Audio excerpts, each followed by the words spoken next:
Bharatiya Janata party के 1 दर्जन मुख्यमंत्री हैं, 12 चीफ मिनिस्टर है बीजेपी के पास, एक भी शेड्यूल कास्ट से नहीं है। और यूपी की पॉपुलेशन में हर 5वां व्यक्ति शेड्यूल कास्ट से है। तो जो ये हिंदुत्व की लहर बनाई जाती है, उसमें लाठी खाने के लिए सबसे आगे तो रखा जाता है दलित समाज के लोगों को, या सोसाइटी का जो डाउन ट्रोडन सेक्शन है उसे। प्रधानमंत्री फोटो ऑप में भी बहुत ज्यादा भरोसा रखते हैं, आप लोगों ने देखा होगा। बनारस में मजदूरों के साथ, जो जो काशी विश्वनाथ कॉरिडोर में काम करने वाले मजदूर हैं, उनके साथ वो खाना खाते हुए फोटो खिंचवाया उन्होंने। उन मजदूरों में जाहिर सी बात है अधिकांश दलित समाज के लोग होंगे। तो क्या इस फोटोशॉप से, क्या आपको लगता है कि उत्तर प्रदेश का दलित मतदाता एक बार फिर झांसे में आ जाएगा, या अपनी पुरानी जड़ों की ओर लौटने पर मजबूर होगा? आपने जो रिजर्व सीटों की बात की है, ज्यादातर भाजपा के साथ हमेशा ये होता है कि नॉन दलित के अलावा, दलित तो ट्रेडिशनली जाटव हमेशा बसपा को ज्यादा वोट देता गया है, लेकिन उन्होंने जैसे वाल्मीकि समाज, अलग अलग दलित, नॉन जाटव दलित को अपने तरफ लाई है भाजपा। लेकिन जो अपर कास्ट वोट है उत्तर प्रदेश का, बीजेपी को वो ज्यादातर मिल रहा है पिछले चुनाव में। तो जो आपका मेन सवाल ये है कि क्या इस बार अब हम समाजवादी पार्टी की तरफ देखें तो सबसे कमजोर जो उनकी पकड़ है वो दलित समाज में है मेरे हिसाब से। लेकिन फिर भी जैसे रविकांत जी ने 2012 के चुनाव के जो आंकड़े बताएं, उनको भी सीटें मिली रिजर्व सीट से। रिजर्व सीट से बदली जाती है, सब कैंडिडेट दलित, सब पार्टी को दलित कैंडिडेट उतारना पड़ता है। लेकिन ये मुझे लग रहा है कि यूपी का चुनाव में जब लोग जो दबे कुचले, जो ऐतिहासिक उस तबके के जो लोग होते हैं,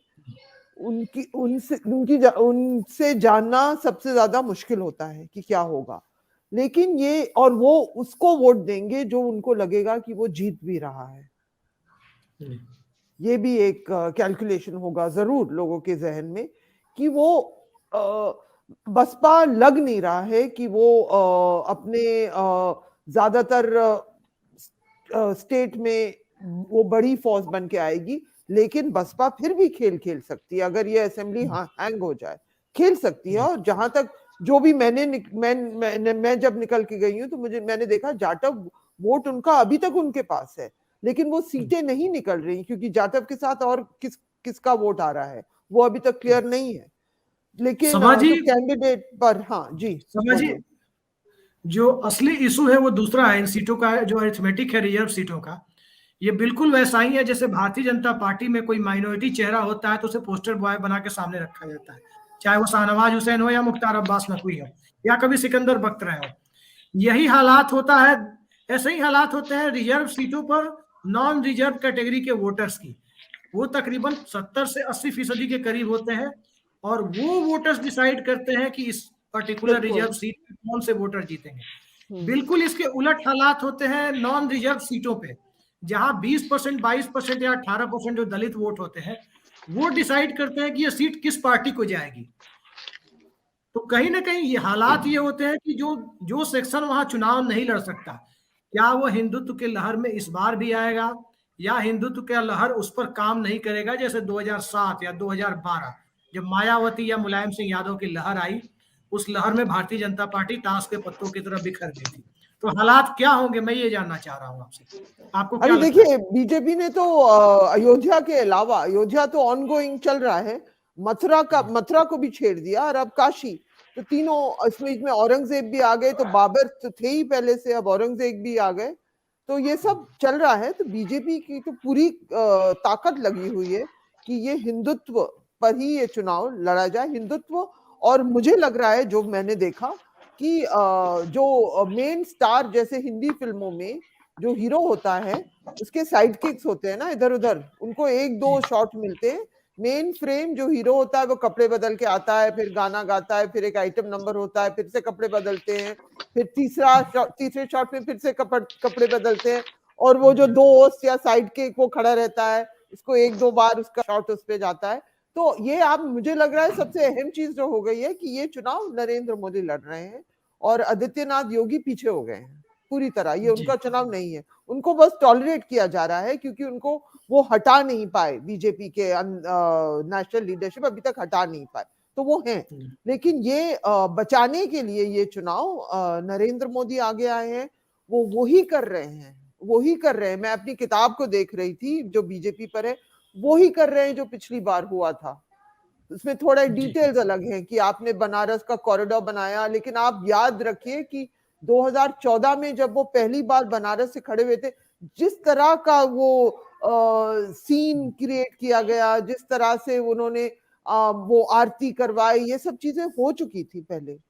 और जीत के बाद आप, मुझे याद है कि वो और अमित शाह एक वो बोट में वो चलते गए, बिल्कुल जैसे कोई रॉयल किंगडम वाले लोग। हाँ, उस तरह से वही उसी कोरियोग्राफी में थोड़ा सा बदलाव लाके बहुत बड़ा करके इसमें अलग अलग एलिमेंट्स आए हैं। इन्होंने बहुत वो शानदार नॉन स्टॉप कवरेज, दूरदर्शन के 50 से ज्यादा कैमरा लगे हुए थे, खबरों में सुना हमने।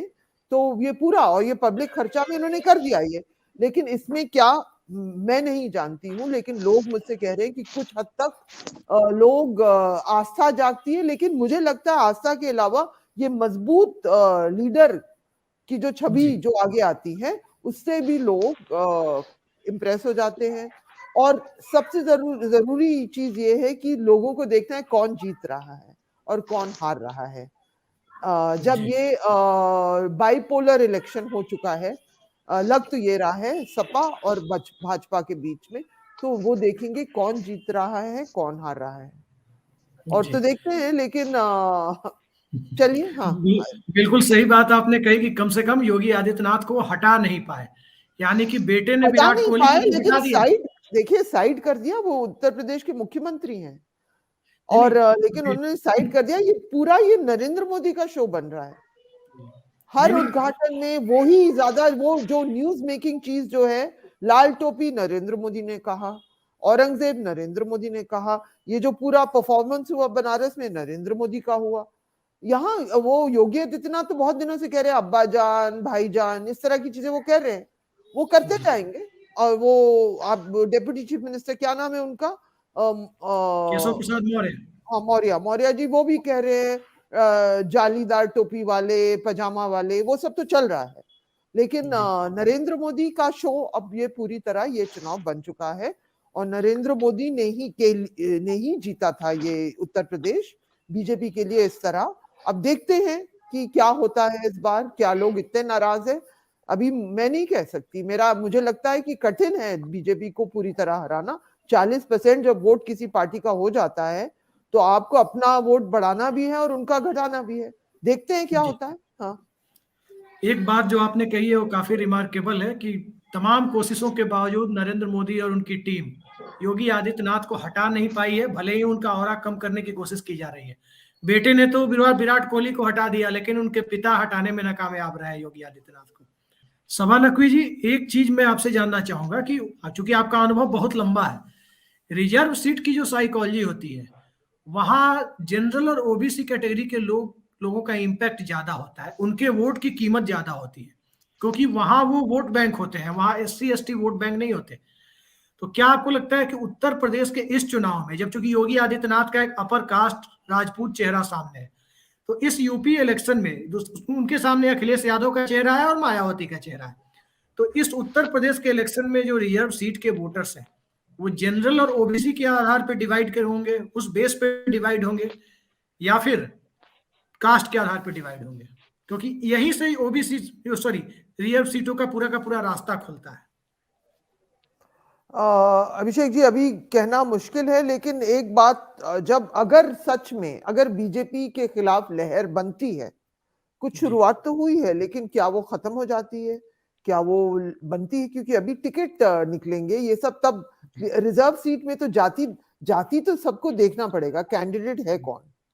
हाँ, ये जरूरी, ये कहना कि कैंडिडेट का कोई माने नहीं है, ये असेंबली का चुनाव है। असेंबली के चुनाव में कैंडिडेट का माने होगा। 2017 का चुनाव फिर भी अलग था। 2014 का चुनाव सिर्फ नरेंद्र मोदी जीते थे, उनके नाम पे कोई भी कहते हैं ना, कुछ कोई भी जीत सकता था उस लहर में। और इस 2017 में भी मोदी के वजह से तो बीजेपी जीती। उसके बाद डीमोनेटाइजेशन के में से उनका फायदा हुआ। तो हमारे गरीब आदमी की सोच भी पूरी हद तक क्या हम समझ पाते हैं? उसके बाद अच्छी तरह, और फिर आदित्यनाथ योगी कहाँ तक जीते, कहाँ अभी जीते, वो चूज किए गए उसके बाद। हाँ, बीजेपी जीती वो चुनाव। और लेकिन अब इस चुनाव में लग रहा है कि कैंडिडेट का महत्व होगा।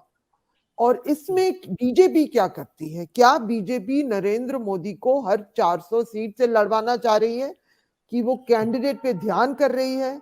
बीजेपी का कैंडिडेट सिलेक्शन बहुत इंपॉर्टेंट होगा। और जो कुछ लोग कह रहे हैं कि बहुत सारे एमएलए बीजेपी में एक मजबूरी है कि अगर उनको चेंज करना है एमएलए तो उनको लोगों को हटाना है। सपा के पास ऐसा कुछ नहीं है, बहुत कम सीटें हैं, नए लोगों को मिलेंगी। बहुत सारे टिकट, मैंने सुना परसों हमारे एक मित्र गए थे सपा ऑफिस, अंदर नहीं घुस पाए, बहुत भीड़ हो रही है सपा के ऑफिस में लखनऊ में। तो लेकिन सपा के पास ये प्रॉब्लम नहीं है कि आप किसी को हटा के किसी को देंगे। हम ये भी कह सकते हैं कैंडिडेट वाला मुद्दा बहुत अहम होता है असेंबली चुनाव में। जब 2014 2017 के असेंबली चुनाव में नहीं था इतना अहम, लेकिन अब है, अब होगा इस बार। क्योंकि कुछ हद तक, क्योंकि जिसको हटाया जाएगा, जिसको टिकट नहीं मिलेगा, वो क्या करेगा?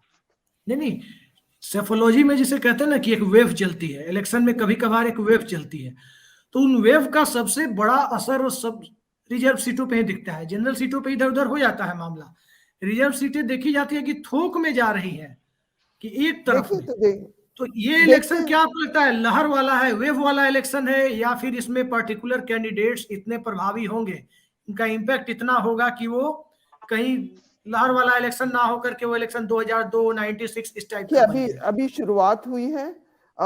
एक तो लहर अखिलेश के तरफ है, लेकिन बीजेपी भी इतनी कमजोर पार्टी नहीं है। यूपी में 3 चुनाव जीत चुकी है, उसके पास इतना पैसा है, पूरा इलेक्ट्रॉनिक मीडिया उसके साथ है। और जिस तरह से मोदी जी का ये काशी विश्वनाथ का जो प्रचार हुआ है, वो चाहेंगे कि कुछ फायदा निकले। लेकिन देखते हैं, अभी भी पता नहीं है हमें। अभी भी जो शख्स कह रहा है कि क्लियर हो गया, मैं नहीं बहुत लोग अब कह रहे हैं कि बीजेपी को 100 सीटें मिल रही है। मैं नहीं विश्वास करती, इतना आसान नहीं है एक पार्टी को वहां से आप 100 सीट तक ले आए। लोग कह रहे हैं, इंटरनल असेसमेंट ये आ रहे हैं, कुछ लोग कह रहे हैं कि ये अखिलेश जीत ही रहे हैं और ये अखिलेश के लिए हारने का चुनाव, मतलब या it is for him to lose. लेकिन आप सोशल अरिथमेटिक देखिए, पूरी तरह मैं नहीं विश्वास कर सकती कि अभी ऐसा कुछ हो रहा है। समय में अब पता चलेगा, नोटिफिकेशन आ जाए, कैंडिडेट निकल जाए जमीन पे से फिर। और बहुत वेस्टर्न यूपी में फिर भी लग रहा है, क्योंकि वो जाट किसान आगे जाके बोल देते हैं। सेंट्रल यूपी में लोग इतनी आसानी से नहीं बता रहे हैं, अभी तक उन्होंने अपना मन नहीं बनाया है। तो ये देखते हैं क्या होता है। सभा नकवी जी, क्या आपको लगता है कि भारतीय जनता पार्टी के पास इस तरह से जी हजूरी करने वाले लोग ज्यादा हैं, या दूसरी पार्टियों में उनसे मुकाबला करने वाले लोग अब आ गए हैं जो उस पॉलिटिकल नैरेटिव को समझ गए हैं, जो रिजर्व सीटों को प्रभावित करते हैं? देखिए, रविकांत जी ने एक बात छेड़ दी जिससे ये सोच आती है कि देखिए, मंडल जमाने में कुछ क्रांति हुई थी। अब ये जो भाजपा आ गई है वो भी ओबीसी लीडरशिप के साथ, तो वो पूरा कहते हैं कि वो पूरा ब्राह्मणिकल सिस्टम अब वापस जगह में आ गया है ना। जो थोड़ा सा आप तमिलनाडु की तरफ देखिए, वहां असली बदलाव हुए हैं जो द्रविड़ा मूवमेंट की वजह से। यूपी बिहार में आधे होके लटक गए हिंदुत्व की वजह से, लगता है, लेकिन वो रेडिकल नहीं है। आप मुझे रेडिकल के लिए हिंदी का शब्द बता दीजिए। क्रांतिकारी कोई चीज नहीं है हिंदुत्व। हिंदुत्व एक, हाँ, हिंदुत्व तो यही है। और अगर रविकांत जी और ये सब मानते हैं कि ज्यादातर लोग जी हजूरी, इस तरह की सोच भी नहीं बची है लोगों में, तो फिर बीजेपी को फायदा होगा। अगर बची है, अगर लोग सच में आत्मनिर्भर, इज्जत, ये सब चाहते हैं, और तब कुछ बदलाव होगा। लेकिन अभी कहना, जैसे मैं बार बार कह रही हूँ, बहुत जल्दी है। देखिए, जो ये दबी हुई जो आवाजें हैं वो बाद में हमें पता चलेगा। और अंत तक कुछ लोग बताएंगे भी नहीं, ये भी मैं कह रही हूँ।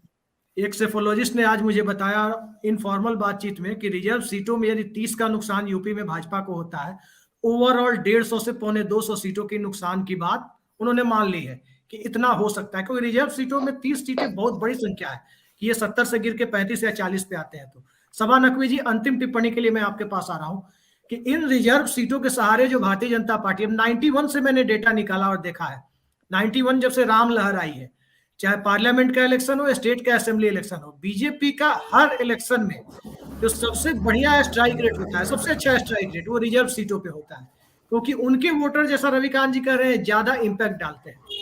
तो क्या आपको लगता है कि इस चुनाव में यदि रिजर्व सीट में बीजेपी फिसल जाती है, जैसा रविकांत जी कह रहे हैं, अगर बीजेपी फिसले, अगर अभी शुरुआत हुई है, जनवरी के महीने में कुछ चीजें ज्यादा क्लियर होंगी।